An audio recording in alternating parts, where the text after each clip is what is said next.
Terima kasih buat jemaat yang setia. Walaupun pindah ke sana ke sini tetap setia, puji Tuhan. Kita akan mulai ibadah kita. Sebelum mulai kita mau satu dalam doa. Saya undang dengan hormat semua bangkit berdiri. Kembali kami mengucap syukur kepadamu Tuhan. Terima kasih Tuhan Yesus buat segala kebaikan-Mu. Satu minggu Tuhan bersama Engkau kami lalui Tuhan. Ada suka, ada duka. Tapi bersama Tuhan kami cakap melakukan segala perkara-perkara yang besar.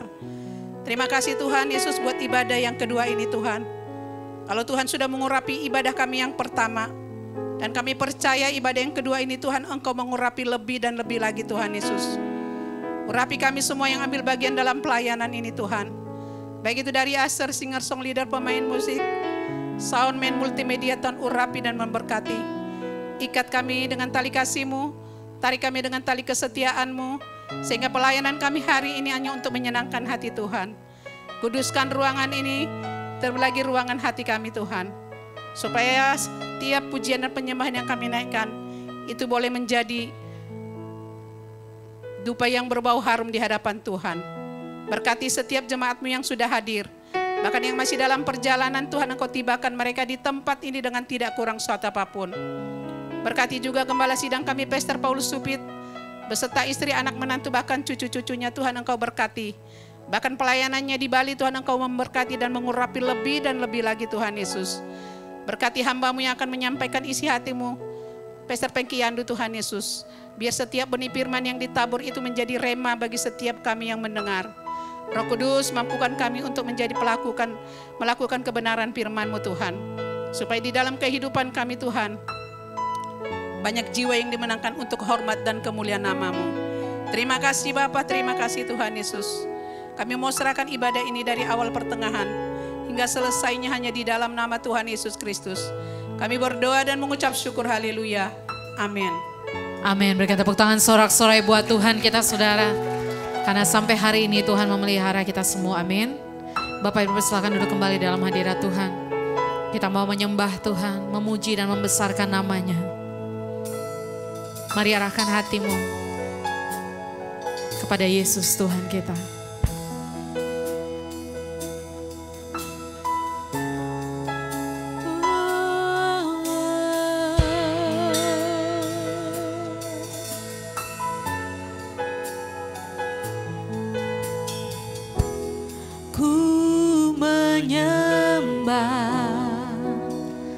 Dalam kudus hadirat-Mu, hampiri tata kasih karunia-Mu Bapa. Katakan kekuatanku, oh, kekuatanku hanya dalam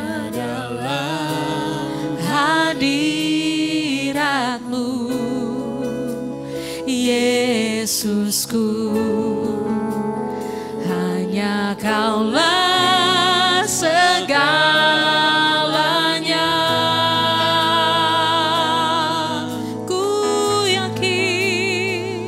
Ku yakin Kau hadir di sini.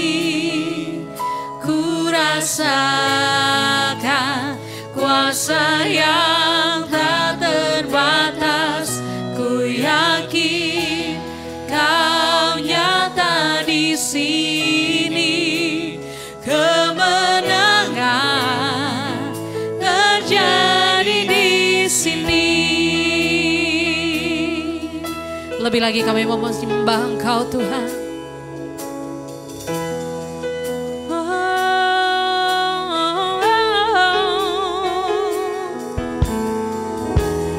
Ku menyembah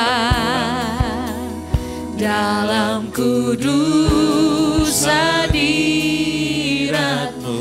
Kami menghampiri tahta kekudusan-Mu Tuhan. Kasih karunia-Mu Bapa, kekuatanku, kekuatanku hanya dalam hadirat-Mu, Yesusku. Hanya Kaulah segalanya.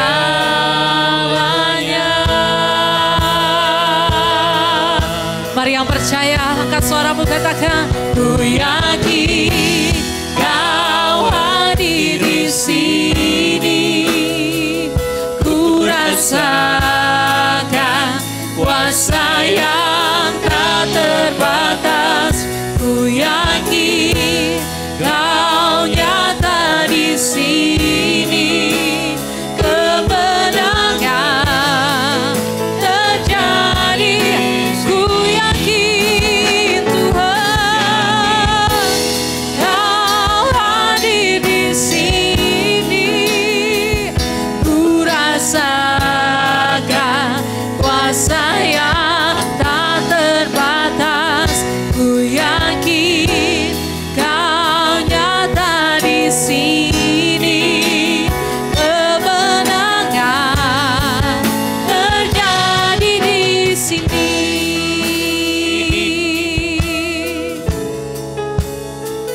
pagi hari ini biar jemaat Tuhan saja mau angkat pujian ini. Dari hatimu saudara, katakan ku menyembah.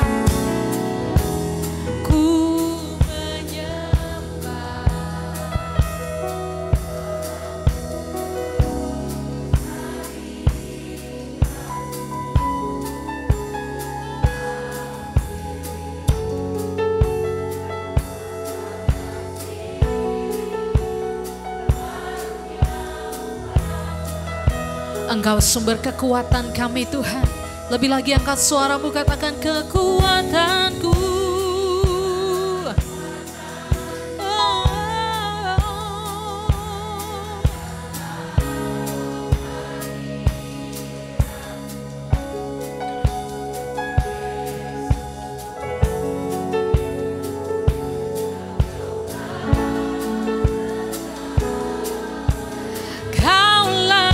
Segalanya, ku yakin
kuasa yang tak terbatas. Ku yakin Kau nyata di sini. Kemenangan terjadi di tempat ini Tuhan.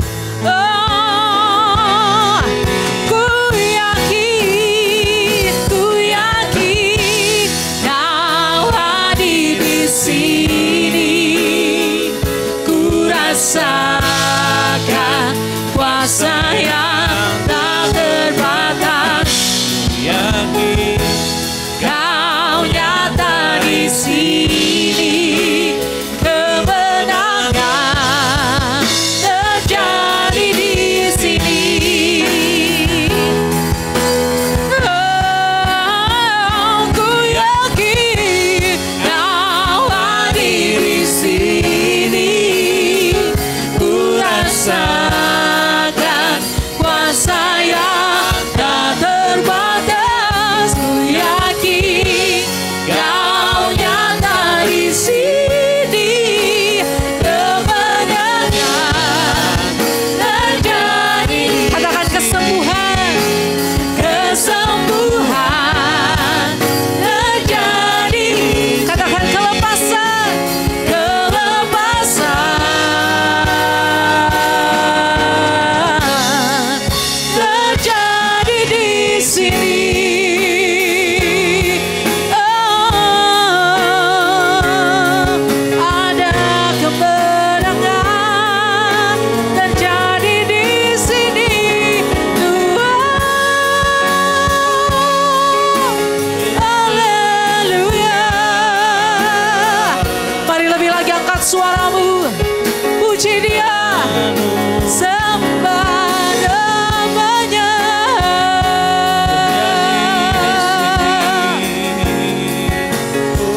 Kami sembah, kami muliakan nama-Mu Tuhan.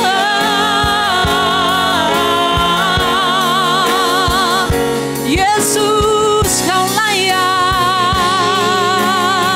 Kau yang layak terima segala pujian Tuhan. Segala hormat kemuliaan, kejayaan, keagungan hanya bagi nama-Mu Tuhan. Haleluya. Dengan segenap hati kami datang pagi hari ini Tuhan, menyembah Allah yang hidup, Tuhan yang sudah menolong setiap kami, Tuhan yang menyertai setiap kami. Kami bersyukur Tuhan, kami bersyukur Tuhan. Haleluya, haleluya, haleluya. Lebih lagi sembah Dia, pujilah namanya yang kudus. Terima kasih Tuhan Yesus, Engkau Tuhan yang layak, Engkau Tuhan yang besar sampai selamanya. Haleluya, haleluya. Kami bawa hidup kami Tuhan, kami bawa keluarga kami di atas mesbah-Mu Tuhan. Segenap kami, segenap hidup kami Tuhan Yesus. Biar Kau dapati hati yang menyembah Engkau, penyembah-penyembah yang menyembah Engkau yang dalam roh dan kebenaran-Mu Tuhan. Mari lebih lagi saudara sembah Tuhan. Nyanyikan syukur atas segala pertolongan, atas segala kebaikan-Nya dalam hidup kita. Kau baik Tuhan, teramat baik Bapa. Sampai selama-lamanya Tuhan Yesus, Engkau Tuhan yang menyertai hidup kami.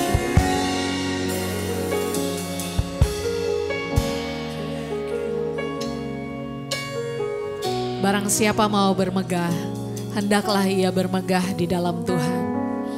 Bukan bermegah di dalam kekayaan, bukan bermegah di dalam kepintaran, bukan bermegah dalam apapun juga, tapi bermegah di dalam Tuhan.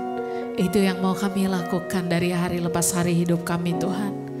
Kami mau mengucap syukur karena kami tahu sampai detik ini hidup kami ada di dalam genggaman tangan Tuhan. Engkau yang menyertai setiap kami. Engkau yang menghiasi hidup kami dengan perbuatan yang dahsyat ajaib luar biasa Tuhan Yesus. Sehingga pagi hari lebih lagi kami mau memuji nama-Mu. Bapa surga, setiap tarikan nafas dan hembusan nafas kami sadar ada yang mengizinkan. Terima kasih untuk cara-Mu merawat kami sampai hari ini.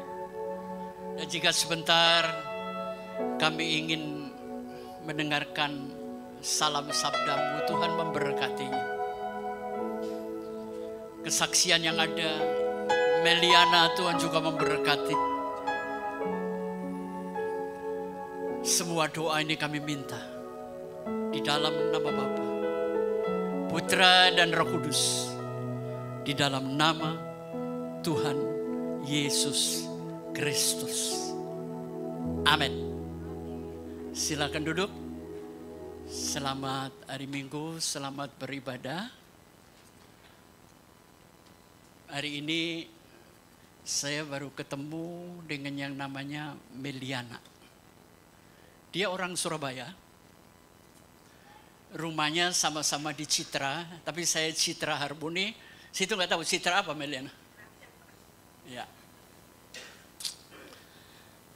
Saya diperkenalkan Meliana oleh Maria dan Michael, yang nanti sebentar akan bersaksi. Dulunya dia kena kanker. Lidahnya hilang separuh ya. Tapi Tuhan bikin mujizat. Sekarang utuh kembali.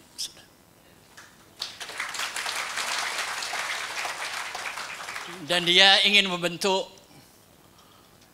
yayasan kanker dan yang ngajak saya sih oke-oke aja ya. Sama-sama di Surabaya, ketemu di Jakarta. Ya. Baik Meliana, silahkan Anda ke depan. Ya, saya akan bertanya jawab. Langsing orangnya sudah. Terima kasih. Terima kasih. Doakan langsing. Kapan datang ke Jakarta Meliana? Saya kemarin Pak. Kemarin ya, sama suami? Enggak, saya sendirian sama para malaikat. Iya. Anak berapa Meliana? 1. Anak 1 Iya. usia? 15 tahun. 15 tahun. Maaf, dulu lulusan dari mana? Petra, Ubaya, Erlangga? Saya WM. Oh, Widya Mandala. Widya Mandala, Surabaya. Anak-anak saya lulusan Petra semua. Oh, iya. Sekarang usia berapa kalau saya boleh tanya Meliana? Maunya sih 20 sih. Maunya ya. Ini Jawanya Sekarang lebih medok dari saya ya. 41. Oh 41, Ya. tapi awet muda lah. Amin, bulat soalnya Pak. Bulat ya? Bulat, sempurna. Meliana, kapan pertama kali terserang kanker itu Meliana? Saya terkena kanker itu nggak enaknya udah dari 2013. Oh 2013 ya. Jadi gara-gara tembelan gigi yang terlalu besar, terus kena ke lidah terus, habis gitu setelah terkena lidah itu tergoser-goser, luka-luka terus, tapi nggak sembuh-sembuh. Jadi kita ke dokter terus, dikikir lidahnya, ini apa? Giginya, tapi udah beberapa dokter tetap aja seperti itu. Sampai akhirnya lidahnya lubang. Oh lidahnya lubang. Lubangnya lama-lama tambah besar, ada gambarnya juga sih, saya udah bawa Om. Iya, boleh Pesannya. ditayangkan gambarnya lidah yang lubang dulu. Iya, ini ceritanya mendadak kan, saya dari Iya. Purwokerto kan, dari Iya, Surabaya, di Purwokerto. Purwokerto, langsung ke Jakarta. Terima kasih. Iya. Nah ini ya, bisa dijelasin Meliana yang... Jadi waktu awalnya seperti itu, lalu mulai lubang kecil, akhirnya lubang yang sampai tidak kelihatan dasarnya. Jadi dari sini sampai sini lubangnya, nggak kelihatan dasarnya, lalu sering pendarahan. Mungkin ada foto pendarahannya Iya, setelahnya. coba lagi, naik lagi kalau ada. Next, Iya. yang foto pendarahan lidahnya. Foto-foto pendarahan lidah. Kayaknya deket-deket sama itu tadi sih. Iya, naikin lagi mungkin. Iya. Di PPT ya kayak gitu. Jadi sering pendarahan, jadi itu sakitnya sariawannya sakit ya Pak ya, sakit di lidah ya. Ini lubang, jadi sakitnya di telinga, di kepala, di bahu, di kaki, semua tuh sakit luar biasa. Karena saraf ya. Oh Iya. ini ya. Kalau pendarahan gitu bisa bergelas-gelas gitu ya, sampai plok-plok gitu ya, kayak model kayak daging begitu. Jadi saya sangat menderita, nggak bisa makan, nggak bisa minum, susah banget. Terus bernanah terus, lidahnya goyang sendiri, nabrak gigi. Terus jadi kaget, tiba-tiba goyang sendiri, nabrak ke gigi. Mau bersandar susah, mau set ini kan bengkak lidahnya. Terus keluar air liur, lalu kita mau makan kan susah, tidur nggak bisa. Jadi waktu itu saya pikir, Tuhan selama ini saya bisa tidur enak, nggak pernah bersyukur. Sekarang ini tidur tuh berharga banget ya, berbulan-bulan kesakitan seperti itu. Terus saya kan orangnya suka makan enak, kelihatan kan ya, Om ya. Nah itu dulu saya kalau makan nggak enak nggak mau gitu kan, makanya maunya steak, kalau pecel nggak mau. Nah kan suami saya orang Blitar, dia sukanya pecel. Loh, situ Blitar ya? Suami saya orang Blitar, saya kan Surabaya. Saya lahir Belingi. Waduh deket dong. Cuma 5 hari terus ke Surabaya. Oh iya. Belingi deket Blitar ya. Nah terus saya kan nggak suka, tapi waktu lidah saya lubang, waduh rasanya pecel aja pasti enak ya. Nggak bisa makan, jadi saya pikir saya selama ini bisa makan, nggak ada keluhan, nggak pernah bersyukur. Ternyata makan itu berharga banget ya, banyak hal remeh yang mungkin kita nggak pernah syukur. Coba sekarang penonton keluarin lidahnya dong. Bersyukur kan? Kenapa harus mengeluh? Itu Anda menderita seperti itu berapa tahun, Meliana? Waktu itu udah mulai luka-luka itu tahun 2013. Jadi paling parah puncaknya? Januari 2014. Itu sudah yang lubang yang besar, saya udah panas dingin, habis gitu saya udah nggak bisa kerja, jadi suami saya udah kamu nggak usah kemana-mana, di rumah aja, ke rumah sakit segala macam, waktu itu begitu. Jadi dicek sama dokter, dokter bilang ini udah keras loh, harus dibiopsi, kan saya takut. Akhirnya ke dokter lain bilang, Bu lebih baik langsung dipotong gitu kan. Karena ini berbahaya, kalau harus dibiopsi lagi saya nggak mau. Sama dia akhirnya oke lah kita, katanya dia nggak ngomong itu namanya needle biopsi, tapi dia nggak ngomong namanya. Udah dicek aja ke patologi gitu kan, pakai yang jarum itu Pak, pakai jarum dimasukkan di yang luka tadi itu ditusuk di situ. Lalu pakai kaca preparat tanpa bius, jadi kacanya lep itu dikrek gitu di lidah. Sakitnya luar biasa. Ini baru mau ngecek ya, belum diapa-apain. Ternyata dari hasil itu yang namanya sebenarnya needle biopsi itu suspected cancer, suspected masih ada. Tapi tambah lubang saya tambah besar lubangnya, tambah berdarah, tambah nggak karu-karuan, tambah kesakitan. Nah, tetapi waktu itu dokter bilang ini hasilnya begini, lebih baik langsung dipotong lidahnya, baru dibiopsi lagi, lalu dipikir tindakannya apa. Karena kalau ini dibiopsi lagi kayaknya berbahaya gitu ya. Lah saya kan cerewet toh, ya Om ya. Mana mungkin mau lidahnya dipotong gitu kan. Jadi akhirnya, saya nggak berani, saya terus nggak mau ke dokter lagi, saya di rumah saya pakai segala macam suplemen. Pakai segala macam hal, diminum, berusaha bisa sembuh, sampai habis-habisan. Jadi satu macam suplemen itu ada yang 1 kali minum 1 juta, minumnya mesti 4 kali dalam 1 hari. Jadi 4 juta sehari, satu macam, belum yang lain. Jadi hasil pekerjaan saya selama ini habis, hanya gara-gara hal itu. Dan tidak ada hasilnya, nggak sembuh, tidak juga membaik gitu ya. Nah, saya mau tanya, kapan saatnya Tuhan beracara dengan Anda? Nah, akhirnya kan begini, untungnya saya tuh selalu punya prinsip bahwa Tuhan nggak pernah salah, pasti saya yang salah gitu ya. Waktu itu saya dalam keadaan yang bekerja luar biasa keras, mulai Januari itu, mulai 2013, karena oma saya sakit keras. Saya sangat sayang sama oma saya pengen nyenengin beliau. Beliau sakit keras berbulan-bulan di rumah sakit, saya pingin, aduh kalau kami punya duit lebih mungkin bisa keluar negeri atau apa begitu ya. Saya pikir waktu itu menyenangkan orang yang kita sayang itu kan nggak salah ya, kita punya impian. Tapi yang salah karena waktu itu saya menaruh impian saya di atas impian Tuhan gitu. Jadi saya luar biasa pagi, siang, malam, setengah 7 pagi udah keluar, jam 2 pagi pulang, jam 5. Wah jam 5 pagi Pak, besok gitu lagi, itu setiap hari. Lalu waktu saya sama Tuhan jelas berkurang. Dan ketika kita dalam keadaan seperti itu, mata kita itu otomatis kepada uang, bukan kepada Tuhan.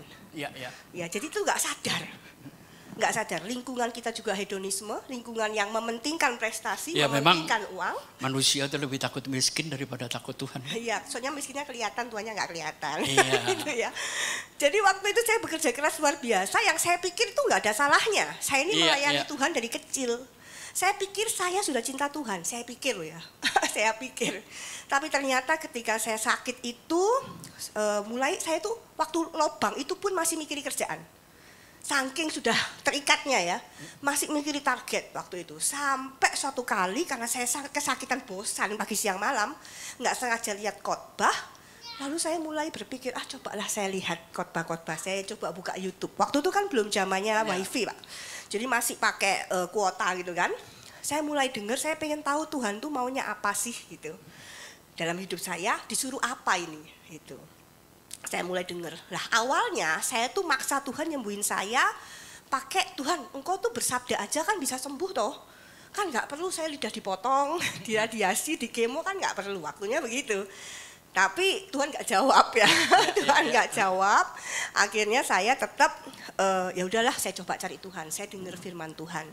Nah orang yang saya udah tahu saya ini cancer, karena kan segitu parah. Cuma orang cancer itu kan sangat takut. Karena satu, sakitnya udah sakit. Dua, penyembuhannya juga sakit. Mau kemo radiasi gitu ya. Yang ketiga, biayanya mahal. Tidak tahu sampai kapan. Terus pun sudah sembuh total, masih bisa kumat, masih bisa relapse, jadi nggak ada kepastian gitu. Kami penuh dengan ketakutan, kekhawatiran, ketakutan, mau nonton apa aja nggak ada yang bisa menenangkan hati. Hanya firman Tuhan waktu itu yang bisa membuat hati kita tuh tenang. Jadi waktu saya sudah menemukan firman, karena iman kan timbul dari pendengaran akan firman Tuhan. Ketika saya sudah menemukan firman, saya kecanduan firman, pagi, siang, malam, dengerin firman terus gitu ya, sampai kehabisan kuota, bingung kayak orang sakau gitu ya. Tapi lalu lama-lama hati saya berubah. Lama-lama saya mengerti bahwa saya itu sebenarnya bukan mencintai Tuhan. Saya cuma butuh sama Tuhan. Ya, butuh diberkati, butuh dilindungi, takut. Kalau nggak ke gereja takut nggak diberkati, takut nggak dilindungi, takut Tuhan marah. Jadi hidup saya itu sebenarnya self-center, bukan God-center. Motivasi yang salah ya. Iya, tapi nggak sadar gitu ya. Terus kapan saatnya Anda sadar terus Tuhan berubah ya? Ya, kerja gimana? Saya kan Januari itu yang ke dokter. Saya terus nggak kemana-mana, saya cari Tuhan itu. Saya mulai bulan Maret kalau nggak salah, saya mulai cari Tuhan dengan sungguh-sungguh. Lalu saya tahu bahwa saya harus ke Pineng waktu itu. Pineng. Tuhan Ya, kasih tahu ya. Itu saya ke Pinengnya Mei, itu Pak. Bulan Mei saya ke Pinengnya. Jadi waktu itu saya merasa saya mendapatkan, sebelum saya berangkat saya mendapat banyak hal. Satu, saya tahu bahwa Tuhanlah yang berdaulat atas hidup kita. Jadi mau dikasih sembuh, mau apa itu suka-suka Tuhan sebenarnya ya. Iya, gitu betul, ya. betul. Dan caranya bagaimana itu juga suka-suka Tuhan gitu ya. Kita nggak punya hak ngatur, kan saya suka ngatur. Yang kedua, saya tahu bahwa sakit penyakit bukan dari Tuhan. Itu dari kita sendiri yang buka celah, karena iblis kan selalu cari-cari gitu kan untuk kita ini ya. Maksudnya ini kebetulan dalam kasus ini adalah salah saya gitu ya, kebetulan. Lah lalu saya mendapatkan bahwa ternyata kita hidup itu untuk tujuan Tuhan. Sebelumnya walau saya melayani Tuhan terus saya nggak tahu bahwa ternyata kita dilahirkan itu untuk menggenapi rencana Allah, bukan rencana kita. Tapi kenapa kok selama ini saya selalu bikin rencana, tak suruh Tuhan berkati begitu ya? Ya, itu semua manusia hampir begitu. Kok kenapa saya nggak tanya Tuhan rencananya apa, baru saya jalan sesuai rencana Tuhan. Itu yang saya mulai sadari. Jadi saya berangkat ke Pineng dalam kondisi ya habis pendarahan segala macam itu. 13 Mei 2014 saya dioperasi. Ya, lidahnya. Waktu 12 Mei itu tengah malam saya bicara sama Tuhan begini. Tuhan, kalau saya hidup untuk Engkau. Kalau saya mati untuk Engkau. Tapi masalahnya Tuhan, saya belum berbuat apapun untuk Engkau. Begitu. Terus Tuhan, kalau saya bisa bicara lagi, saya bersyukur padamu. Tapi kalau saya nggak bisa bicara lagi, saya juga tetap bersyukur padamu. Karena saya tahu, Engkau tuh mencintai saya lebih daripada saya cinta diri saya sendiri. Jadi Engkau pasti kasih yang terbaik. Saya rasa itu puncak iman saya Pak, ketika saya memberikan segalanya untuk Tuhan. Jadi itu lidahnya itu secara mujizat itu seketika pulih atau melalui proses? Jadi waktu itu lidah saya kan besoknya dipotong. Dipotongnya itu 3 kali 3 sekian. Jadi melebihi garis tengah. Jadi kayak ketika selesai dioperasi saya lihat lidah saya kayak bulan sabit bentuknya. Persis kayak bulan sabit begitu. Dan nggak bisa ngomong ya? Nggak bisa ngomong dan nggak bisa makan.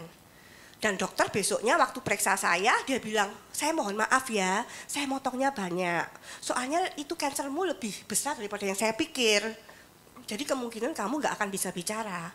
Kalaupun bisa sangat sulit, gitu katanya. Ya kan udah dipotong. Ini maaf kata, boleh lidahnya dikeluarin? Saya mau melihat. Nggak bisa keluarin lidah. Tidak bisa melet lagi. Jadi yang bawah sebelah sini, itu udah kan udah dipotong sampai bawah. Tadinya yang kayak bulan sabit itu akhirnya kembali seperti ini utuh. Utuh ya. Tapi bawahnya tetap pendek. Jadi saya nggak bisa ngece orang, nggak bisa melet. Iya. Ini sorry ngomong, itu mau menghabiskan biaya berapa secara total sampai Anda sembuh? Aduh, saya nggak bisa ngitung karena setelah itu hidup sehatnya kan lumayan mahal yang kita harus jalani. Nah. Tapi yang menjadi banyak mujizat itu adalah banyak hal. Yang pertama, lidah saya dipotong. Harusnya saya nggak dipotong lidah, harusnya saya dipotong semuanya sampai getah bening sampai ke dada. Karena dokternya kan waktu pertama kali motong lidah di biopsi, dari hasil biopsi itu stadium 3 dari biopsinya. Sudah stadium 3? Ya, karena dari ukurannya. Tapi dia curiga, coba saya PET scan. PET scan kan periksa dari ujung rambut sampai ujung kaki itu. Dia terkejut karena banyak titik di sini puluhan. Dia bilang, Bu ini bukan stadium 3, ini stadium 4. Ini udah menyebar di mana-mana dan harusnya dari awal dioperasi semua. Gitu. Tapi gimana ini, dia bingung kan? Akhirnya tanya ke dokter radiasi yang dia bilang, mungkin di radiasi aja cukup gitu ya. Lah, waktu itu saya sempat pulang ke Indonesia, saya sempat hadir ke suatu persekutuan doa yang hamba Tuhannya bilang, nggak ada apa-apa, pas doa bilang, nak kamu jangan operasi lagi ya. Pokoknya jangan operasi lagi, ya. Jangan operasi lagi, 10 kali ada mungkin Om ya. Lalu saya pikir salah ngomong mungkin ya, waktu dokter bilang di radiasi kan. Karena besoknya saya terima email dari Singapura, kebetulan yang dokter radiasi itu Singapura. Dia bilang dia udah rundingan sama para profesornya, dia bilang nggak bisa karena ini sudah 1, kansernya tipenya ganas, 2 stadiumnya tinggi, harus dioperasi habis semua baru di radiasi. Jadi semua sebawah-bawah ini mau diambil semua. Yang bawahnya mulut ada itu semuanya tuh harus dihabiskan sampai sini karena saya udah banyak banget. Tapi kan Tuhan bilang tidak, dan saya lebih takut sama Tuhan daripada sama dokter. Jadi udah kapok kan ya. Jadi waktu itu saya bolak-balik ditanyain, gimana dioperasi Bu? Oh enggak. Kenapa kok nggak mau operasi? Ya karena kami udah berdoa dan kami dapatnya nggak operasi, kami sejahteranya nggak operasi. Udah jawaban saya gitu sama semua dokter. Terus dokternya bilang gini, yang onkologi, Bu saya ceritain ya Bu ya, orang itu kalau radiasi ya, itu sakit sekali loh kok di wajah gitu ya. Jadi nanti mulut ibu pasti hancur, tenggorokannya pasti nutup, nggak bisa nelen air. Terus air liurnya mungkin nggak bisa pulih, nggak kayak dulu. Telinganya tidak bisa mendengar, mungkin karena kan kena gendang telinga. Matanya itu kabur, karena kan kena di sini. Terus ini nggak bisa ngangkat, ya. Terus giginya merotol katanya. Itu apa bahasa Indonesianya Pak ya?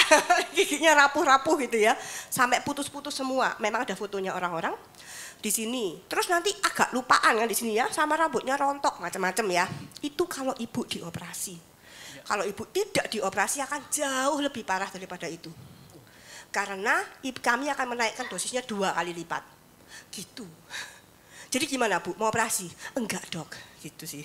Keputusan yang sangat sulit ya.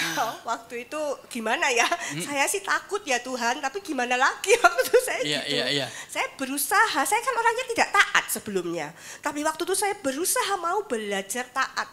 Saya ketika mencari Tuhan sungguh-sungguh, mulai bisa mendengar suara Tuhan kembali, mulai kedagingannya dikikis ya kan. Itu mulai mau belajar untuk taat. Itu yang pertama ya Pak, saya nggak dioperasi, saya diradiasi dengan sangat agresif. Dan betul, saya kan yang setiap kali saya ke kamar mandi nih, kalau habis itu ya, saya tuh dengar Tuhan ngomong, kamu di radiasi 10 kali aja cukup, gitu katanya. Saya pikir suara saya mungkin ya, bukan suara Tuhan, saya nggak dengarkan. Sampai yang ke-12, benar-benar yang dikatakan dokter itu terjadi. Jadi saya benar-benar nggak bisa nelen air. Air liur saya aja saya nggak bisa telan, harus keluar. Air segini itu 3 jam baru habis, nggak bisa nelen, nutup. Terus ini bernanah. mulai kelihatan kerja Tuhan menyembuhkan tuh apa itu awalnya, tanda-tandanya? Masih belum. Oh, belum. Nomor 1 ya ketika lidahnya kembali itu 2 minggu setelah saya dioperasi. Jadi itu sebelum radiasi. Itu 2 minggu itu sudah, loh kok tumbuh ya? Tapi belum bisa bicara. Jadi saya belum tahu apakah Tuhan sudah bekerja apa belum pada waktu itu. Iya. Gitu. Terus yang kedua, waktu radiasi itu sebenarnya Pak, saya kan takut. Saya takut, saya maunya nggak mau. Nah waktu itu kami sudah kehabisan uang. Saya bilang, Tuhan uangnya sudah habis. Kalau nggak ada uangnya berarti nggak radiasi ya, gitu kan takut gitu ya. Jadi kalau kemo kan bayarnya tiap sekali kemo. Tapi kalau radiasi kan bayar di depan. Iya. Harus dibayar di depan. Saya mau bayar, besok bayar ya kalau nggak salah. Hari ini saya ditransfer teman-teman, uangnya cukup. Jadi harus radiasi, gitu kan. Ya udah, saya akhirnya dengan radiasi itu tadi sampai titik saya nggak bisa bicara, nggak bisa, itu hancur dan itu rasanya lebih sakit daripada lidah lubang tadi. Lidah lubang itu nggak ada apa-apanya sama radiasinya itu. Radiasinya jauh lebih sakit.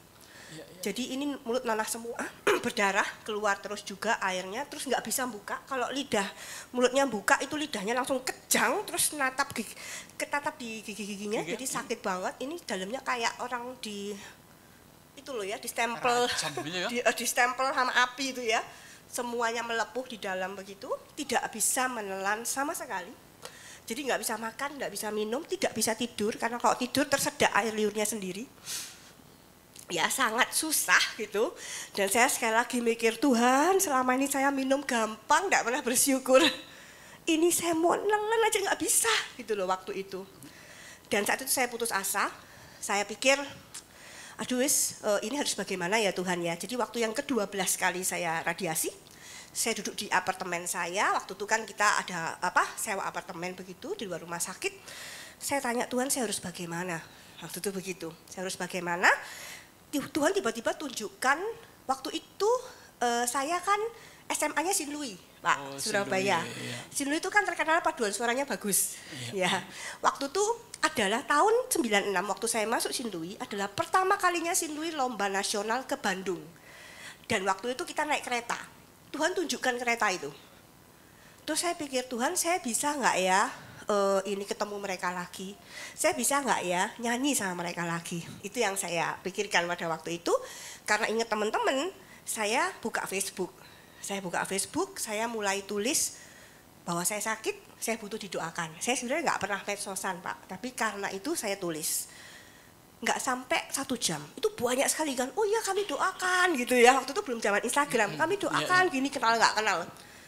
Yang saya tadinya down, udah nggak tahu harus ngapain, tiba-tiba on fire lagi, semangat lagi, dan saya tahu saya harus pulang di tengah-tengah itu, gitu. Jadi doanya banyak orang tuh luar biasa, walaupun mungkin kita nggak kenal, gitu ya. Makanya kalau sakit nggak usah malu untuk minta doa, begitu. Jadi saya pulang di tengah-tengah kemo dan radiasi, yang harusnya 6 kali kemo, saya cuma 3 kali kemo. 30 kali radiasi, saya cuma 12 kali radiasi. Oke Meliana, sekarang pesan Anda kepada teman-teman di sini apa? Mereka sudah melihat semua, bahkan orangnya ada di sini. Apa pesannya tentang kesehatan yang terkait dengan Tuhan? Baik, jadi luar biasanya kan tidak ada yang sia-sia karena segala sesuatu bekerja mendatangkan kebaikan bagi orang yang mengasihi Allah. Karena setelah itu saya ada luar biasa banyak pelayanan, ada yayasan kanker dan lain sebagainya. Ada rumah singgah, hostel schooling, dan banyak hal yang Tuhan percayakan. Lalu juga ada, ternyata benar setahun kemudian ada nyanyi itu Pak, dengan teman-teman itu, dan luar biasa. Saya yang satu yang saya pegang adalah jangan kita mengandalkan hikmat manusia. Ya, jadi mesti mengandalkan hikmat Tuhan. Dan semua orang itu pasti mati. Semua orang kan pasti mati ya. Mungkin meninggalnya caranya macam-macam. Nggak penting bagaimana caranya, bagaimana kapan kita meninggalnya, yang penting saat kita hidup sekarang bagaimana kita bisa fulfill our destiny in life, in God. Kita bisa menyelesaikan tugas yang Tuhan kasih pada kita. Mau umur kita pendek panjang itu nggak masalah, yang penting adalah kehidupan kekal. Jadi sekarang hubungan dengan suami makin lebih bagus lagi ya. Bener. Ini duitnya kok banyak, kerjanya apa sih? Duh, amin. Itu kan biaya nggak sedikit itu. Anak raja Pak. dari mana-mana dari Tuhan gitu ya. Iya. Ya itulah. Jadi saya pernah kurus Pak tadi ya kalau Iya. lihat anunya ya. Pernah kurus. Pernah kurus. Sekarang suami katanya punya dealer mobil ya usahanya. Oh enggak Pak, kerja di dealer mobil. Tapi udah lama, puluhan tahun sudah. Puluhan tahun. Amin Pak, didoakan punya dealer mobil. Bersyukur saya. Ya. Ini loh, kalau nggak percaya mujizat, saya ini kan orangnya orang logika, fakta, data, logika. Itu orang saya. Tapi kita melihat mujizat Tuhan itu masih ada sampai hari ini, Bu. Percayalah. Ya. Jadi lidah yang sudah dipotong separuh, nggak bisa ngomong, hancur, hari ini pulih. Ya. Terima kasih, Meliana. Terima kasih. Tuhan berkati. Ntar disambung di Surabaya, Meliana ya. Ya. Saya itu bukan orang nggak percaya doa, nggak percaya mujizat. Saya sangat percaya, saudara. Cuma hidup itu kan bukan hanya mujizat, ya. Harus kerja, harus cari duit, harus semuanya. Pertanyaan pertama, di sini siapa yang mau langsing? Nggak nyinggung Anda, Meliana. Ada yang mau langsing? Apakah kalau pengen langsing Anda harus sekolah S2 dulu? Enggak kan? Sampai jadi profesor atau langsing gitu? Enggak. Jadi sebetulnya kalau mau pengen langsing itu masalah perilaku. Setuju? Dulu waktu saya SD masih ada di raport itu yang namanya budi pekerti. Sekarang itu enggak ada. Yang ada agama, tapi orang beragama enggak punya sopan santun juga kan? Karena nggak pernah diajar perilaku. Nggak bisa, Bu. Jangan kalau mau langsing bangun jam 11, nyamil coklat, karamel. Ya kapan kurusnya? Ya kan? Jadi hari ini saya ingin menjelaskan tentang perilaku. Perilaku ini butuh perubahan, perilaku ini butuh tekad. Dan dasar dari semua perubahan. Kalau Anda ingin berubah, Anda harus dilahirkan kembali. Amin. Tanpa dilahirkan kembali, kita tidak pernah akan berubah. Saya nggak tahu, ya saya masih ingat gimana caranya saya dilahirkan kembali ya. Sebuah proses, tapi saya berubah total. Kalau dulu saya itu di St. Louis, saya dari SMA 2. Ya, hebat kan SMA 2? Apa yang kini memang pinter dari dulu. Nah, saudara, jadi tanpa Anda dilahirkan kembali, Anda tidak pernah akan bisa berubah. Berdoa minta Tuhan. Karena secara fisik, jiwa, pikiran, saya dilahirkan mama. Tapi roh saya dilahirkan kembali oleh Gusti Allah saya, saudara. Itu kuncinya kalau mau berubah. Cuman satu. Ya. Nah, hari ini saya ingin menjelaskan begini. Kita ini mulai kecil diajarin jual beli. Hidup itu transaksi. Saya menginginkan mainan, kalau mama nggak beliin, saya merengek di depan etalase. Mau nggak mau, mama menyerah, ya kan? Jadi sampai hari ini berjualan adalah cara bekerja yang menghasilkan uang banyak. Cuman sayangnya jualan sekarang keliru, saudara. Jual karakter, jual kebohongan, jual teman, jual iman, dan paling puncak, jual Tuhan buat.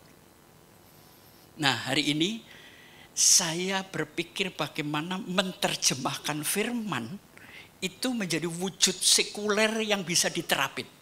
Oke, ya. Semuanya berdasarkan firman Tuhan, bagaimana wujud sekulernya berminggu-minggu saya rubah dan jadilah materi hari ini. Stop selling, start helping. Berhenti menjual diri. Berhenti menjual sesuatu untuk mendapatkan keinginan Anda. Berhenti. Tapi tolonglah orang lain. Karena itu temanya stop selling, start helping. Sampai hari ini saya di bidang marketing, saudara. Maunya beli dong, gue cepet dapat duit. Sekarang nggak laku marketing kayak gitu. Berhenti menjual. Saya pernah kasih contoh kan, kalau tangan telapak Anda berhadapan dengan telapak saya Anda saya dorong, Anda akan mendorong saya lebih kuat. karena Anda nggak kepingin jatuh. Begitulah dengan hidup. Jangan memaksakan kehendak kepada orang lain. Orang itu akan dorong Anda lebih kuat. Jadi kuncinya, seperti apa engkau ingin diperlakukan orang lain, perlakukan itu kepada orang lain. Amin. Ya, kalau orang lain ingin tersenyum kepada Anda, senyumlah dulu sama dia. Loh, senyum itu pernah saya jadi korban senyum loh. Gara-gara saya seminar 2 hari tentang kebahagiaan. Ya karena saya ngajar senyum, mau nggak mau jadi habit kan, kebiasaan. Saudara sekarang buka masker nggak enak kan? Ya tapi saya nggak bisa memaksa Anda, nggak bisa. Ini akibat perilaku kebiasaan selama 3 tahun. Sehingga rasanya kita ketakutan kalau nggak pakai masker. Nah, setelah saya mengajar senyum, besoknya saya ini jalan di Baliwerti. Tahu Baliwerti kan? Di Surabaya. Saya dari arah sini ke sana, ada 3 ibu dari sana ke sini. Karena saya ngajar senyum, saya senyum kepada setiap orang. Begitu saya senyum sama ibu-ibu itu, saudara tahu reaksinya ibu itu? Minggir bu, sambil ngomong, kegantengan apa? Senyum-senyum. Itu sakitnya bu. Saya nggak bisa menyalahkan dia, wong tanggung jawab saya. Kenapa saya senyum sama dia? Hidup itu nggak ada yang salah dari sana. Hidup itu bukan dari luar ke dalam, tapi hidup adalah perjalanan dari dalam menuju keluar. Jangan pernah salahkan siapa. Ya, Tuhan berkata kalau engkau disuruh jalan 1 mil, jalanlah 2 mil. Jadi kalau Anda hari ini di perusahaan dikasih 20-30 juta, berikan kepada perusahaanmu 50-60 juta. Loh kan enak bosnya Pak. Lah kalau karyawan lebih enak dari bosnya. Bosnya goblok. Loh iya kan? Hidup itu pertama beri dulu. Beri. Jangan jual dulu. Amin. Ya. Sekarang kita bangkit berdiri. Tolong bukain saya. 1 Raja-Raja 21.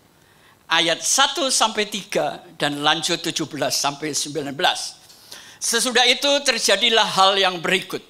Nabot orang Yisrael mempunyai kebun anggur di Yisrael, di samping istana Ahab, Raja Samaria.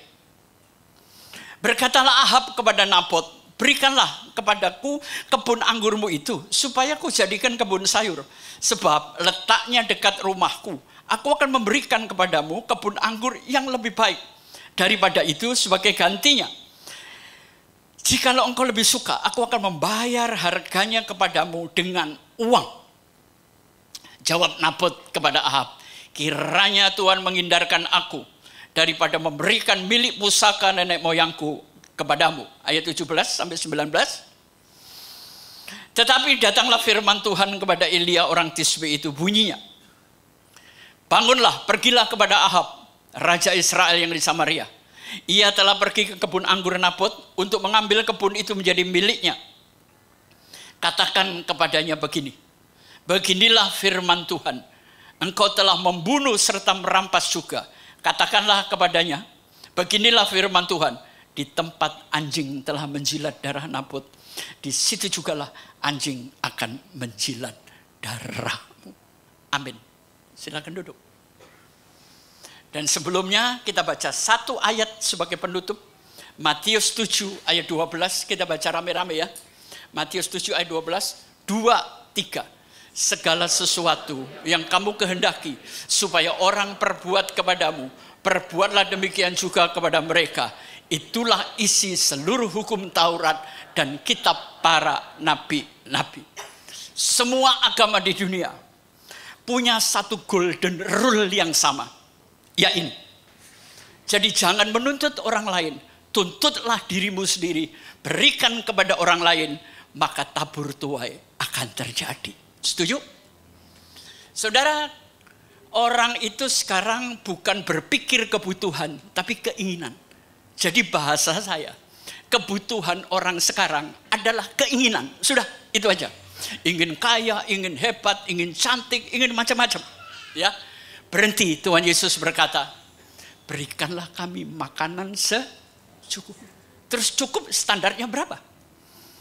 Mungkin buat saya 30 juta 1 bulan cukup. Tapi buat Anda, kalau nggak 1 M nggak cukup. Yang penting beranilah berkata cukup. Orang yang tidak cukup, hidupnya tidak pernah terpuaskan oleh apapun.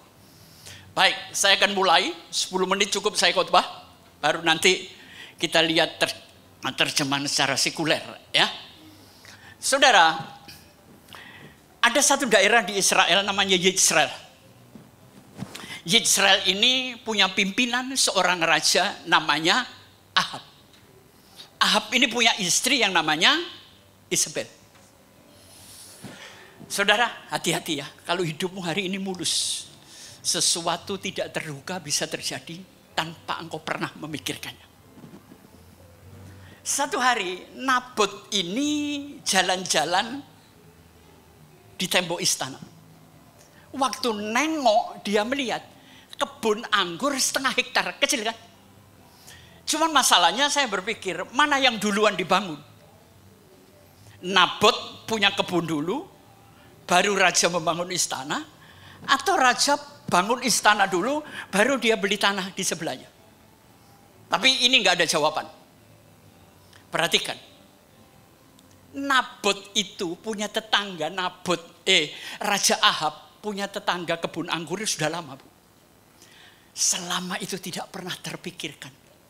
Tapi hari itu begitu nengok, dia ingin memilikinya. Hati-hati. Ibu ke supermarket mau belanja Pepsodent, akhirnya pulang bawa permen karet kan. Pepsodentnya lupa. Hidup itu selalu tidak terduga dan tiba-tiba. Nah, tapi karena Ahab ini raja yang baik, dia panggil menteri pertanahan. Dia tanya, ini tanah punyanya siapa? Dijawab, punya Nabot. Panggil dia kemari. Di sini mulai terjadi keanehan. Nabot, sertifikatnya ada? Ada, Pak. Baik. Aku pengen memiliki 1/2 hektar itu. Ada 2 opsi. Yang pertama, kamu buka berapa harga, saya tidak nawar. Tapi kalau kamu tidak mau duit, saya punya tanah lebih luas, anggurnya lebih baik, gimana kalau kita tukar? Ya, keinginan itu memang tidak mengenal kasta. Raja pun bisa mendadak goblok, saudara. Betul kan? Saya tukarin kebun anggur lebih baik, lebih luas, asal punyamu kamu kasih aku. Loh, ini masuk akal enggak?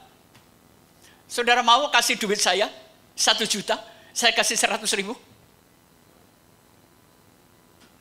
Keinginan itu adalah nafsu yang membuat nalar ini mandek, saudara. Berapa banyak sekarang orang korban keinginan dan nafsunya tanpa memperhitungkan kemampuan yang dia miliki. Keinginan itu setan, Bu. Hati-hati. Ya. Tapi Nabot berkata, Baginda, enggak bisa. Ini warisan nenek moyangku, enggak bisa aku jual. Itu Nabot zaman dulu. Tapi kalau Nabot zaman sekarang, cepat dari dapat warisan, terus dijual. Nah, ini Nabot gini banyak, Bu. Jangan pernah mengharapkan warisan orang tua. Saya sudah melihat semuanya habis.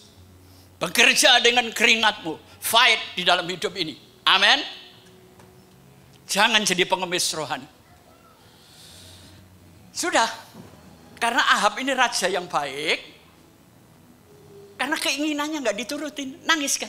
Lu bayangin, raja bisa nangis gara-gara tanah 1/2 hektar.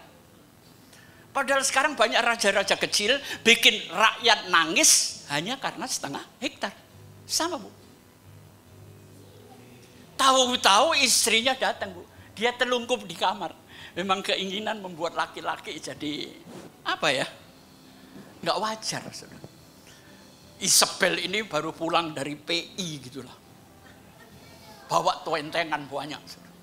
Hati-hati dengan keinginanmu. Keinginan itu racun paling kurang ajar, Pak. Saudara, akhirnya Isabel ngomong begini. Papa, kenapa nangis? Itu loh mah, Nabot itu kurang ajar. Kan tanahnya cuma 1,5 hektar. Papa pengen, tak tukarin duit nggak mau, tak tukarin tanah lebih hebat nggak mau. Istri yang ngomong gini, tenang bos. Inilah istri yang mulai mengambil alih suami. Angkat tangan, ada istri yang mengambil alih suami? Suami juga nggak boleh mengambil alih istri, nggak boleh. Jalankan peran masing-masing. Tenang Pak, gua beresin. Ahab ini mungkin tipe pria di ketiak istri.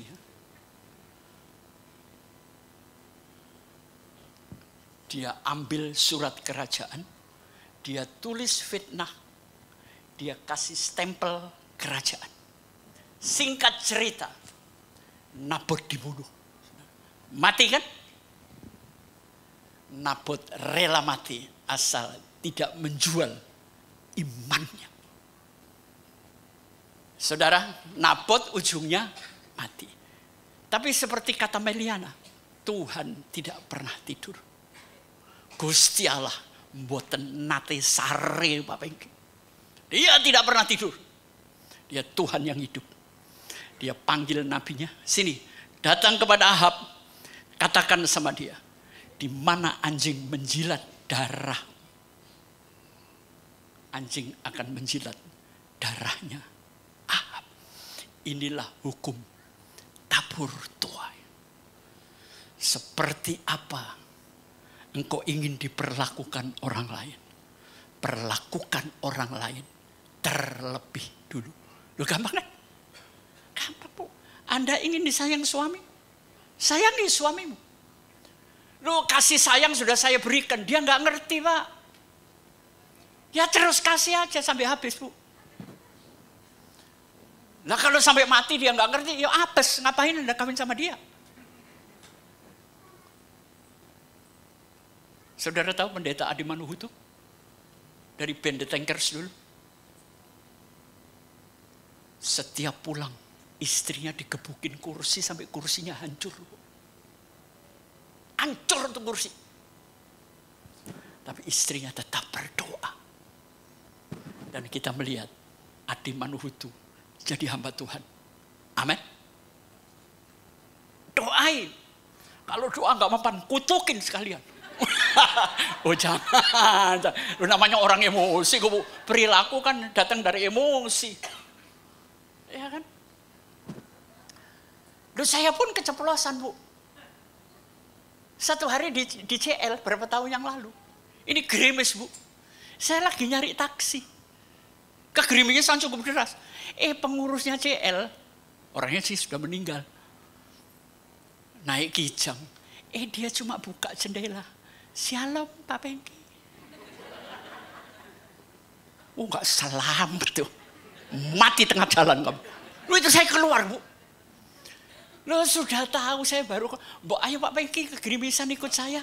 Enggak, shalom Pak Pengki, tutup lagi. Keluar emosi saya, perilaku saya. Enggak selamat sampean. Padahal ya nggak boleh, ya kan? Tapi namanya orang emosi. Makanya hati-hati loh. Kita ini hancur karena emosi kita. Ibu-ibu belanja ini karena kebutuhan atau emosi? Ayo. Gaya hidupmu itu yang membuat hidupmu sengsara, ibu-ibu. Ya. Sepatu kan cukup. Ya 2-3 biji lah. Beli sepatu sampai 15 biji itu. Kakinya sepasang. Dicendelin di mana? Saudara beli sepatu 20 juta. Ditaruh di meja, dielus-elus. Padahal kakimu ini 20 miliar lebih Bu. Pernah ngucap syukur? Lidah ini loh, kalau sudah dibikin kayak Meliana, untung sembuh dia. Bisa ngomong lagi. Luar biasa kan? Makanya saya bilang, cepat-cepat dah kesaksian di tempat saya. Saya ingin membuktikan ini loh Tuhan yang kita sembah itu hidup bro, sis. Ya. Enggak keliru Anda duduk di sini menyembah Tuhan Yesus. Enggak keliru.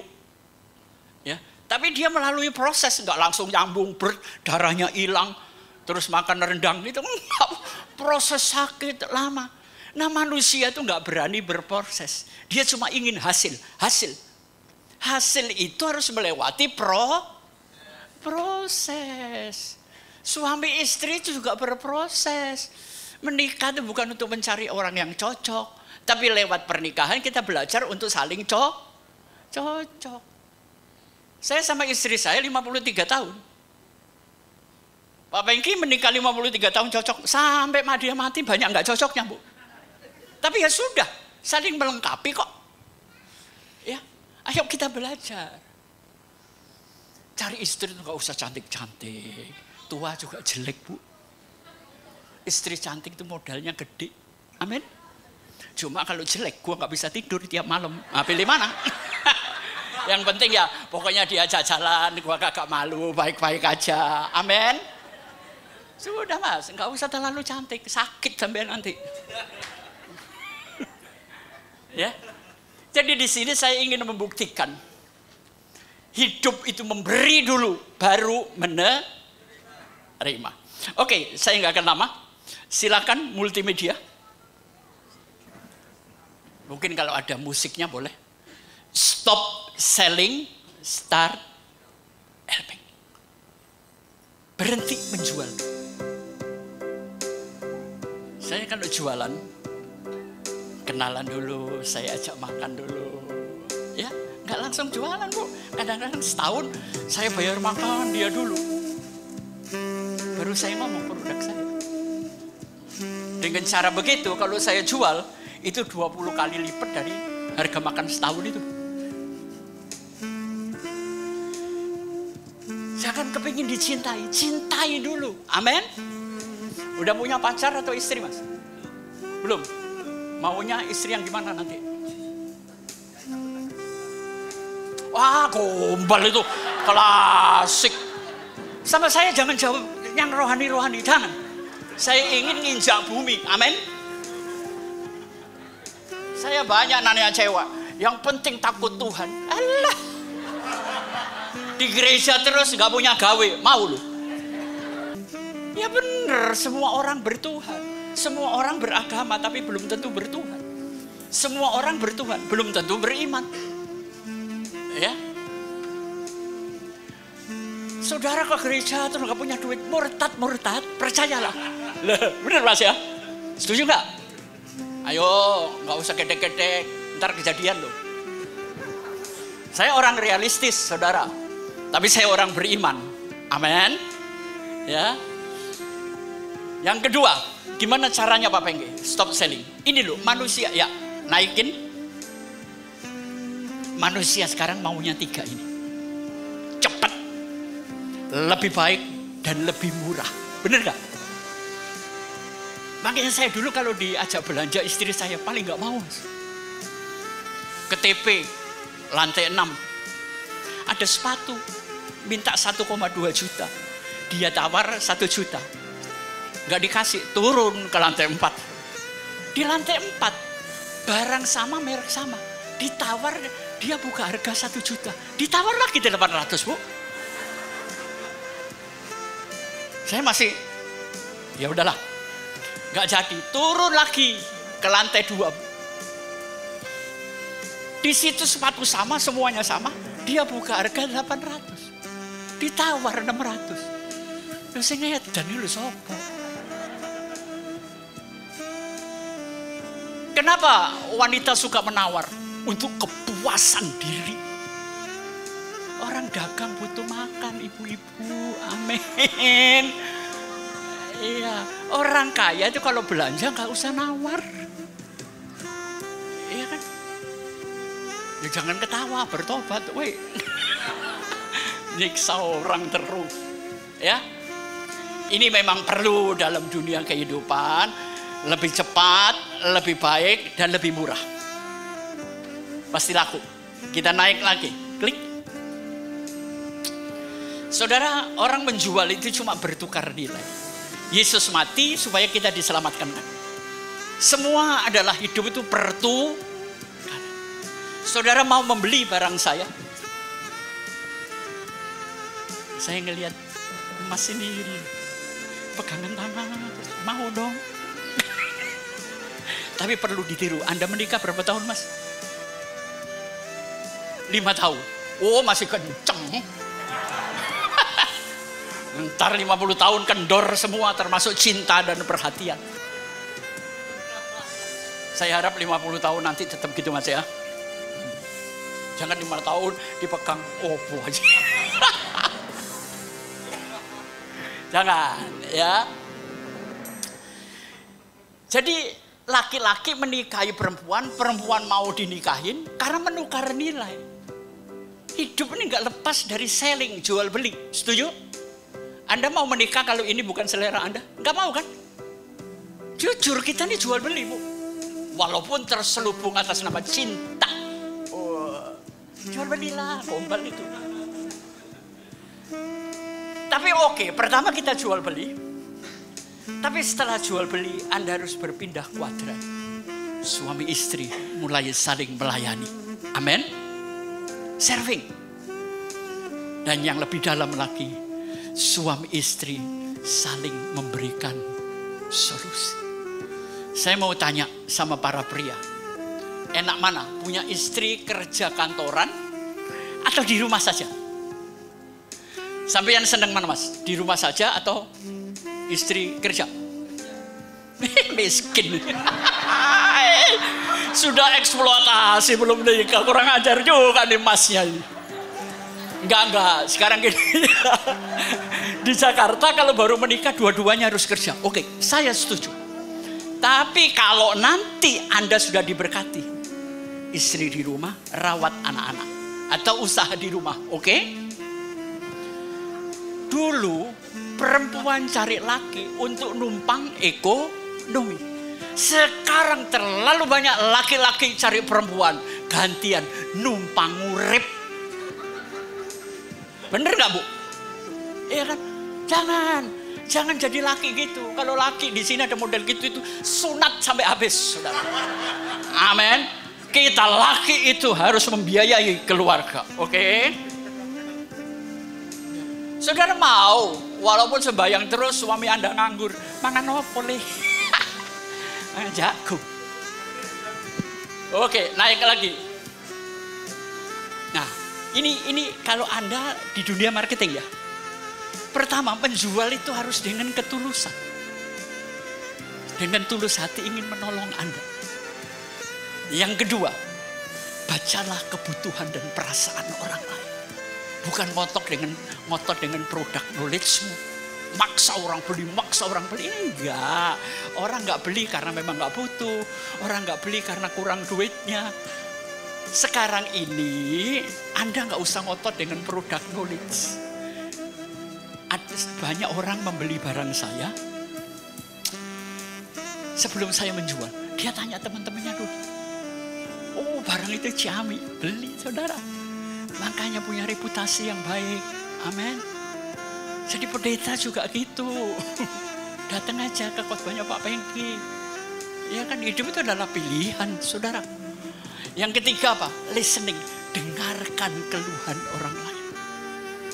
Ya, Pak Berti Momor itu kalau jadi konselor bagus. Dia suka ngedengerin orang lain. Kalau saya nggak telaten, saudara, orangnya. Ya. Dan yang keempat apa? Punya hubungan yang lama, long term. Jangan ketemu orang karena Anda butuh. Enggak butuh pun berikan kebutuhan dia. Nanti Tuhan balaskan berkali lipat. Amin. Ya, oke, kita naik lagi. Ini sell. Tapi kalau help apa? Menolong. Yang pertama, tolonglah dengan ketulusan, dengan sungguh-sungguh. Bayangkan kalau saudara di posisi orang itu kira-kira gimana? Tolonglah orang dengan hati. Yang kedua apa? Entusias. Tolonglah dengan gairah, dengan hasrat kasih yang Tuhan ajarkan. Yang ketiga, lively. Yang ketiga jadi pribadi yang menyenangkan bagi kehidupan orang lain. Dan yang keempat apa? Prudent. Lindungilah orang lain. Ya, maka Tuhan akan melindungi Anda. Hidup itu jangan minta, terus memberi, saudara. Memberi. Saudara nggak mungkin miskin, percayalah. Ya, ya, kita naik lagi. Nah, Saya minta Anda nanti ngecek ya. Tipe Anda itu apa di sini. Kalau Anda punya tipe provider, itu kecenderungan memberinya tinggi. Atau Anda punya tipe prospektor. Anda suka mencari hal-hal baru, mencari teman-teman yang baru, ya. Kalau Anda seorang problem solver, wah ini banyak temannya. Karena orang selalu datang kepada kita karena Anda mampu memecahkan masalah. Yang keempat, persuader. Ini jangan ada di sini. Ini tipe merayu, tipe pembujuk, Mas. Hati-hati, ya. Kalau dulu perempuan dikejar laki, sekarang ini banyak laki dikejar perempuan. Ayo, pilih mana? Cantik nggak punya duit, jelek duitnya kenceng, Mas. Milih mana? Loh, milih aja guyu aja. Ya, cantik ya, walaupun nggak punya duit ya. Kenapa? Alasannya kenapa? Oh ya, tapi kenapa Anda nggak milih cantik dan punya duit? Saya kan tidak membatasi. Nah, jadi pilihlah yang cantik dan punya duit. Mau? Oh ya. Jadi hidup itu harus ngajak diri, bisa menempatkan diri dan tahu diri. Tuhan berkati kok. Tapi sampean ganteng, Mas. Ganteng, ya. Tapi kalau Anda punya tipe pro-kreator, ini suka menciptakan hal-hal baru. Komunitas-komunitas yang baru. Nah, kalau Anda punya sifat ini, terus menjalani hidup gimana? Oke, klik naik lagi. Nah, perhatikan. Anda punya sifat memberi plus pembujuk. Ini orang yang terkelabui.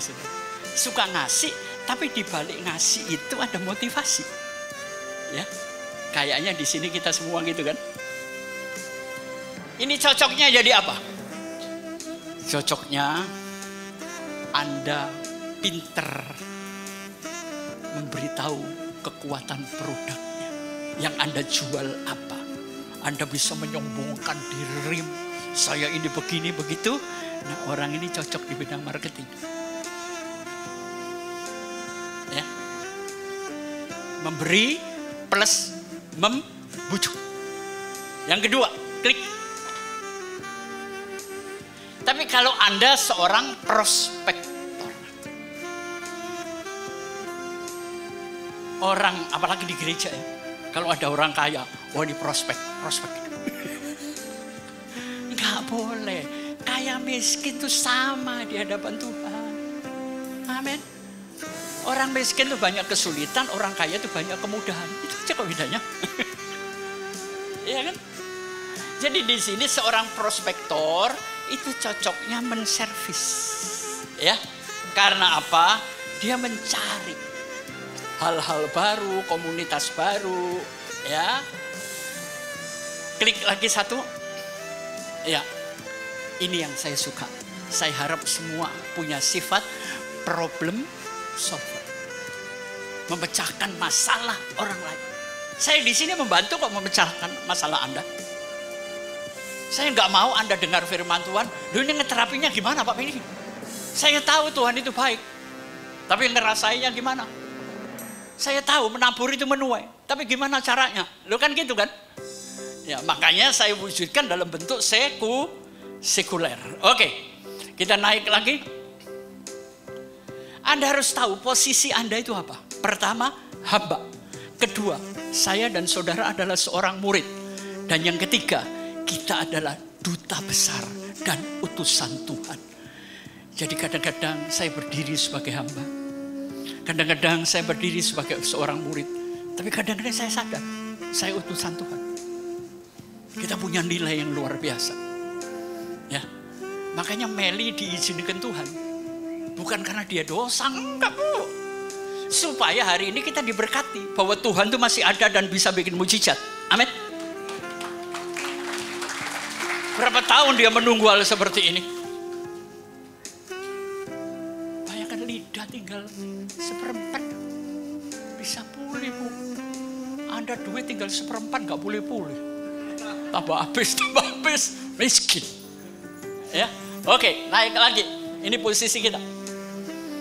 Jadi terakhir, hidup ini bukan wajib, hidup ini bukan harus, hidup ini bukan dipaksa atau terpaksa, tapi hidup itu karena kasih, karena pengorbanan dan kerelaan. Amin. Saudara kalau pegang bunga mawar gimana sama tangkainya? Kalau Anda perkes gini, nggak mau dilepas, telapak tanganmu terluka, Bu. Makanya jangan pegang suamimu erat-erat. Sakit, Bu. Sakit. Tuhan memberi, Tuhan mengambil. Dia datang, mau pergi, silakan. Rahasianya satu, cintai, maka engkau akan dicintai. Perhatikan, maka engkau akan diperhatikan. Setuju? Jangan menuntut dari sana ke sini. Tuntutlah dari sini ke sana. Itu hidup, waduh, hidup enak banget. Ya, oke, terakhir kita klik. Ya, selesai. Hidup karena cinta. Saya ada karena papa mama saya saling mencintai. Saya ada bukan karena papa mama saya kecelakaan. Enggak. Ya. Ayo kita mulai menghidupi hidup dengan cinta, kasih sayang, perhatian, memberi. Tuhan balaskan hari ini sampai selama-lamanya. Amin.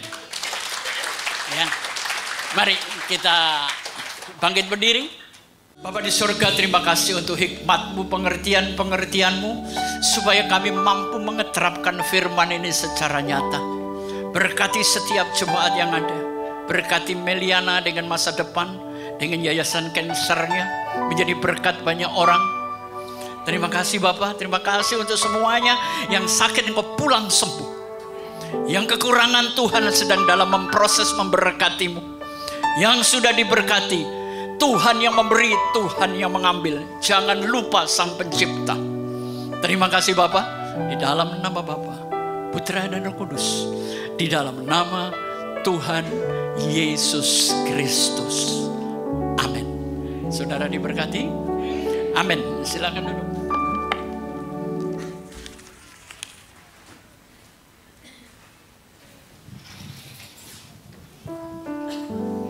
Haleluya. Terima kasih banyak Pastor Pengki Andu dan juga Bu Meliana yang sudah jadi berkat buat kita semua di tempat ini. Tuhan Yesus memberkati.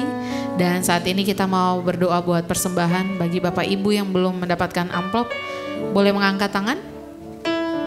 Oke, depan sini Pak, di belakang juga ada.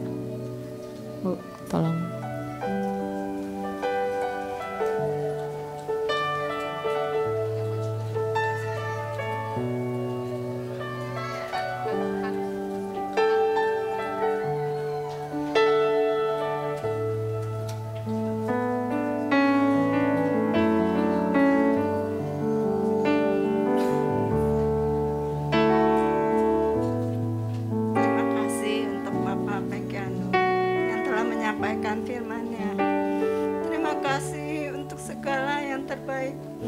Kami terima sepanjang minggu ini. Kami mengucap syukur untuk segala kebaikan yang telah Tuhan berikan bagi kami. Untuk kami percaya kalau Engkau telah memberi, kami juga dapat memberikan yang terbaik, apa yang telah kami terima daripada-Mu ya Bapa. Berkati persembahan yang diberikan oleh jemaat-jemaat GBIRM ini Tuhan. Kami percaya segala yang terbaik yang telah kami terima dari-Mu untuk keperluan gereja ini Tuhan. Biarlah persembahan ini boleh menjadi berkat bagi jemaat-jemaat GBIRM. Kami serahkan pengelolaan keuangan gereja ini ke dalam tangan-Mu. Kau pakai hamba-Mu yang mengelola keuangan ini adalah yang terbaik untuk gereja ini. Kami mengucap syukur, terima kasih. Dalam nama Yesus, haleluya, amin. Saya jemput semuanya bangkit berdiri.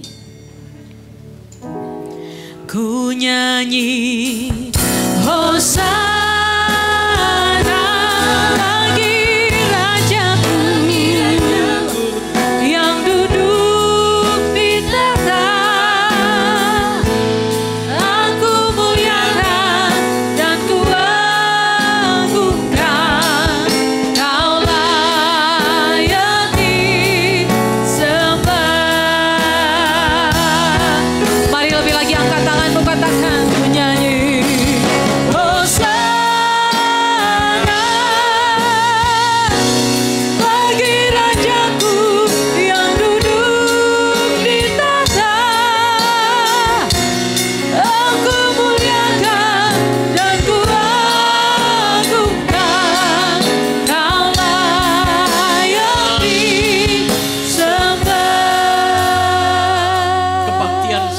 Tuhan memberkati. Sekarang sahabatku, pulanglah, hiduplah, dan bekerjalah bersama damai sejahtera Allah Bapa.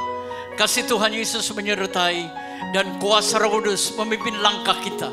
Mulai dari keluar dari tempat ini sampai selama-lamanya. Amin. Baik jemaat Tuhan, ibadah kita sudah selesai. Sudah dapat mengambil saat teduh tempat saudara duduk. Selamat hari Minggu, Tuhan Yesus memberkati.